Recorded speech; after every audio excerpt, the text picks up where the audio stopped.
नमस्कार. स्वामी प्रसाद किचनमध्ये आपलं मनःपूर्वक स्वागत आहे. तर आज आपण मूग डाळीची खुसखुशीत कचोरी कशी बनवायची आणि त्याच्यासोबत खाल्ली जाणारी कचोरीची मस्त चटपटीत चटणी कशी बनवायची ते पण आपण या रेसिपीमध्ये बघणार आहोत. बऱ्याच वेळा बऱ्याच वेगळ्या प्रकारच्या कचोऱ्या केल्या जातात. तर मी इथे मस्त मूग डाळीपासून कचोरी कशी बनवायची आणि त्याच्यासोबत चटपटीत चटणी कशी बनवायची ते आपण या रेसिपीमध्ये बघणार आहोत. चला तर मग वेळ न घालता आपण रेसिपीला सुरुवात करूया. तर इथे मी 1 वाटी मूग डाळ स्वच्छ पाण्याने धुवून 1 तासासाठी भिजत घालून ठेवलं होतं. तर या पाण्यातली आपल्याला डाळ छान निथळून घ्यायचं आहे आणि छान मिक्सरमध्ये घालून आपल्याला याला जाडसर वाटून घ्यायचं आहे. हे लक्षात घ्या तुम्ही एकदम बारीक वाटायचं नाही, कारण आपल्याला याला छान जाडसरच वाटून घ्यायचं आहे. तर हे डाळ वाटताना आपल्याला पाणी छान निथळून घ्यायचं आहे. थोडं पण याच्यामध्ये पाणी ठेवायचं नाही. तर अशा पद्धतीने मी इथे जाडसर वाटून घेतलेलं आहे. तर आपल्याला याचं सारण बनवण्यासाठी लागणारं साहित्य बघूया. इथे मी 1-2 चमचे धने घेतलेले आहे. 1 चमचा बडीशोप घेतलेला आहे. अर्धा चमचा जिरे आणि चवीनुसार मीठ घेतलेलं आहे. अर्धा चमचा लाल मिरची पावडर घेतलेला आहे. जिरा पावडर, हिंग घेतलेला आहे. गरम मसाला, एक 4 चमचे बेसन घेतलेलं आहे. लिंबू आणि आल्याचा तुकडा घेतलेला आहे आणि तेल. चला तर मग आपण सारण करून घेऊया. इथे मी गॅसवर कढई ठेवलेली आहे. कढई छान गरम झाल्यानंतर आपल्याला त्याच्यामध्ये जिरं, धने आणि बडीशोप घालून आपल्याला छान याला भाजून घ्यायचं आहे. एक 2-3 मिनिटच आपल्याला याला छान मंद गॅसवरच हे भाजून घ्यायचं आहे. तर बघितलात आपलं मस्त असं हे जिरे, धने आणि बडीशोप आपलं छान भाजलं गेलेलं आहे. तर एका प्लेटमध्ये काढून घेतलेलं आहे मी. थंड झाल्यानंतर आपल्याला मिक्सरच्या भांड्यामध्ये घालून घेतलेलं आहे आणि छान आपल्याला याला जाडसर वाटून घ्यायचं आहे. तर अशा पद्धतीने आपल्याला हे छान जाडसर वाटून घ्यायचं आहे. तर इथे आपला छान मसाला तयार आहे. तर आपण सारण करण्यासाठी गॅसवर कढई ठेवलेली आहे. नंतर त्याच्यामध्ये 1-2 चमचे तेल घालून घेतलेलं आहे. तेल छान गरम झाल्यानंतर आपल्याला त्याच्यामध्ये जिरं आणि मोहरी घालून घेतलेलं आहे. जिरं आणि मोहरी छान तडतडली, की त्याच्यामध्ये आपल्याला जे आलं घेतलं होतं, आपल्याला त्या आल्याला छान वाटून घेऊन आपण या तेलामध्ये घातलेलं आहे. नंतर आपल्याला याच्यामध्ये बारीक मिरचीचे तुकडे घालून घेतलेले आहेत आणि छान परतवून घेतलेलं आहे. हिरवी मिरची छान परतल्यानंतर जे आपण मसाला बनवून घेतला होता, ते आपल्याला या मसाला तेलामध्ये घालून घ्यायचा आहे आणि छान परतवून घ्यायचा आहे. मसाला परतल्यानंतर आपल्याला त्याच्यामध्ये हिंग घालून घेतलेला आहे, लाल मिरची पावडर, गरम मसाला आणि जिरा पावडर घालून घ्यायचं आहे आणि छान मिक्स करून घेऊया आणि 1 मिनिटभरासाठी आपल्याला हे मसाले छान या तेलामध्ये परतवून घ्यायचे आहेत. मसाले छान परतल्यानंतर आपल्याला याच्यामध्ये एक 4 चमचे बेसनचं पीठ घालून घ्यायचं आहे आणि छान आपल्याला या बेसनचा कच्चेपणा जाईपर्यंत आपल्याला हे बेसन या तेलामध्ये किंवा मसाल्यामध्ये छान भाजून घ्यायचं आहे. हे बेसन आपल्याला एक 4-5 मिनिटं मंद गॅसवरच या तेलामध्ये छान भाजून घ्यायचं आहे. तर बघितलात आपलं मस्त असं हे बेसन छान भाजलं गेलेलं आहे. तर आपल्याला बेसन भाजल्यानंतर आपल्याला याच्यामध्ये जे आपण वाटून घेतलेली मूग डाळ आहे, ते आपल्याला याच्यामध्ये घालून घ्यायचं आहे. या मूग डाळीचं टेक्स्चर बघा तुम्ही एकदम जाडसर वाटलेलं आहे आणि एकदम बारीक जर वाटलात तुम्ही, तर हे सारण एकदम व्यवस्थित होत नाही, एकदम चिकट होतं. म्हणून आपल्याला हे मूग डाळ वाटताना जाडसरच वाटून घ्यायचं आहे. नंतर आपल्याला याच्यामध्ये चवीनुसार मीठ टाकायचं आहे. अर्धा लिंबू पिळून घेतलेला आहे आणि छान आपल्याला हे डाळ छान कोरडी होईपर्यंत आपल्याला हे छान परतवून घ्यायचं आहे. लिंबाच्या ऐवजी तुम्ही आमचूर पावडर घालून घेतलात तरी पण चालेल. तर ही डाळ आपल्याला छान कोरडी होईपर्यंत आपल्याला हे डाळ छान परतवून घ्यायचं आहे. तर इथे एक 4 ते 5 मिनिटामध्ये मस्त आपली हे डाळ छान कोरडी झालेली आहे आणि मस्त असं हे कचोरीसाठी मूग डाळीचं सारण आपलं छान तयार झालेलं आहे. हे सारण आपण एका ताटामध्ये काढून छान आपल्याला थंड करून घ्यायचं आहे. तर कचोरीचं आपल्याला वरचं आवरण करून घेण्यासाठी इथे मी 1-2 वाट्या मैदा घेतलेला आहे. नंतर आपल्याला त्याच्यामध्ये चवीनुसार मीठ टाकून घेतलेलं आहे आणि एक अर्धा चमचा ओवा घेऊन छान हातावर क्रश करून आपल्याला या पिठामध्ये घालून घ्यायचं आहे. नंतर या पिठामध्ये आपल्याला 1-2 चमचे तूप घालून घ्यायचं आहे. तूप घालून आपल्याला छान या मैद्याला छान आपल्याला हे चोळून आपल्याला हे तूप आणि हे मैदा छान मिक्स करून घ्यायचं आहे. तर अशा पद्धतीने आपण हे मैदा आणि तूप छान चोळून घेतलेलं आहे. नंतर आपल्याला याच्यामध्ये थोडं-थोडं पाणी करून आपल्याला छान घट्टसर आपल्याला हे पीठ मळून घ्यायचं आहे. तर हे पीठ मळताना खूप पण घट्ट करायचं नाही आणि खूप पण पातळ करायचं नाही. आपल्याला पुऱ्या जशा करतो त्याच पद्धतीचं आपल्याला हे घट्टसर पीठ मळून घ्यायचं आहे. तर हा मैदा छान आपण मळून घेतलेला आहे.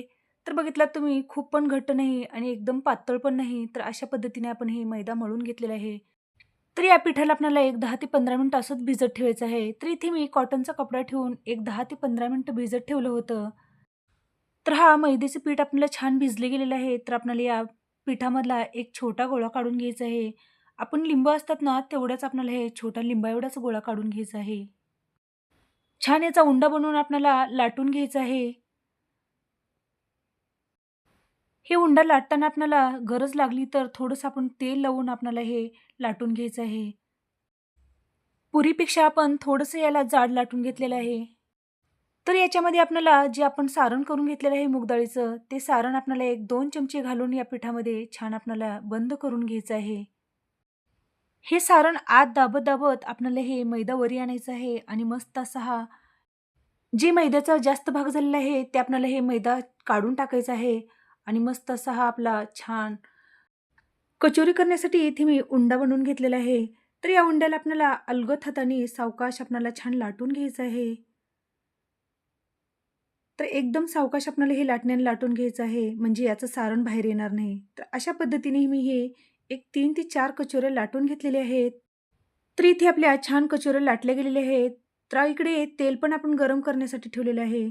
तर कचोरी तळण्यासाठी तेल एकदम जास्तीचं गरम करायचं नाही. हे तेल हलकं गरम असायला पाहिजे. तर इथे आपलं छान तेल गरम झालेलं आहे. तर आपल्याला याच्यामध्ये एक कचोरी सोडून दिलेली आहे या तेलामध्ये. तर हे तेलात कचोरी सोडल्यानंतर आपण झाऱ्याने अशा पद्धतीने दुसऱ्या साईडने आपल्याला तेल घालून घ्यायचं आहे. तर हे दोन्ही साईडने आपल्याला छान आलटी-पलटी करून छान मस्त असं हे कचोरी तळून घ्यायचं आहे. तर बघितलात तुम्ही एकदम मस्त असं हे आपली छान खरपूस कचोरी तळली गेलेली आहे. तर हे कचोरी एका प्लेटमध्ये काढून घेतलेलं आहे. तर अशाच पद्धतीने मी हे सर्वच कचोऱ्या तळून घेतलेल्या आहेत. तर इथे आपल्या कचोऱ्या बनवून तयार झालेल्या आहेत. तर आपल्याला कचोरीसोबत खाल्ली जाणारी चटणी कशी बनवायची ते आपण बघणार आहोत. तर ही चटणी समोस्यासोबत किंवा कचोरीसोबत एकदमच भारी लागते. तर ही चटणी बनवण्यासाठी लागणारं साहित्य बघूया. इथे मी 1 वाटी चिंच घेतलेली आहे, 1 वाटी गूळ आणि एक 2 चमचे कॉर्नफ्लॉवर, जिरा पावडर, चवीनुसार मीठ घेतलेलं आहे, चाट मसाला आणि लाल मिरची पावडर घेतलेली आहे. तर सगळ्यात पहिल्यांदा आपल्याला जी चिंच घेतलेली आहे, एक मोठ्या वाटीमध्ये घालून घ्यायचं आहे आणि त्याच्यामध्ये आपल्याला गरम-गरम उकळतं पाणी घालून घ्यायचं आहे. तर या चिंचेमध्ये एक उकळतं पाणी घालून आपल्याला याच्यावरती एक 10 मिनिटं झाकण ठेवून आपल्याला झाकून ठेवायचं आहे. एक 10 मिनिटामध्ये आपली मस्त अशी ही आपली चिंच भिजली गेलेली आहे. तर आपल्याला या चिंचेला मिक्सरच्या भांड्यामध्ये घालून छान आपल्याला मिक्सरला बारीक करून घ्यायचं आहे. तर अशा पद्धतीने आपण हे मिक्सरला बारीक हे चिंच वाटून घेतलेले आहे. तर आपल्याला या चिंचमधल्या काड्या राहू नयेत म्हणून आपल्याला एका चाळणीवरती आपल्याला हे चिंचेचा कोळ घालून घ्यायचा आहे आणि छान आपल्याला हे गाळून घ्यायचं आहे. तर अशा पद्धतीने चिंच आपल्याला हे चाळणीवर घालून घेतलेलं आहे आणि थोडं-थोडं पाणी करून आपल्याला या चिंचेचा छान कोळ काढून घेतलेला आहे. तर इथे मी गॅसवर कढई ठेवलेली आहे. त्या कढईमध्ये आपल्याला हे आपण बारीक वाटून घेतलेली चिंच घालून घेतलेली आहे. छान चिंचेला उकळी आल्यानंतर आपल्याला त्याच्यामध्ये 1 वाटी गूळ घालून घ्यायचा आहे. गूळ छान आपल्याला विरघळून घ्यायचं आहे. तर जे आपण 2 चमचे कॉर्नफ्लॉवर घेतलेले आहे, त्याची छान आपल्याला पेस्ट बनवून घ्यायचं आहे. तर त्या कॉर्नफ्लॉवरमध्ये एक 4 चमचे पाणी घालून आपल्याला हे स्लरी बनवून घेतलेली आहे. तर इथे आपला छान गूळ पण विरघळला गेलेला आहे. तर त्याच्यामध्ये आपल्याला सुखे मसाले घालून घ्यायचे आहेत. तर इथे मी जिरा पावडर घालून घेतलेला आहे, चाट मसाला आणि लाल मिरची पावडर घालून घेतलेला आहे. नंतर त्याच्यामध्ये चवीनुसार मीठ घालून घेतलेलं आहे.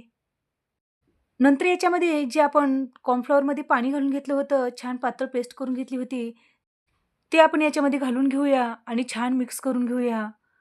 नंतर याच्यामध्ये आपल्याला याच्यामध्ये खाण्याचा कलर घालून घेतलेला आहे, म्हणजे या चटणीला कलर छान येतो.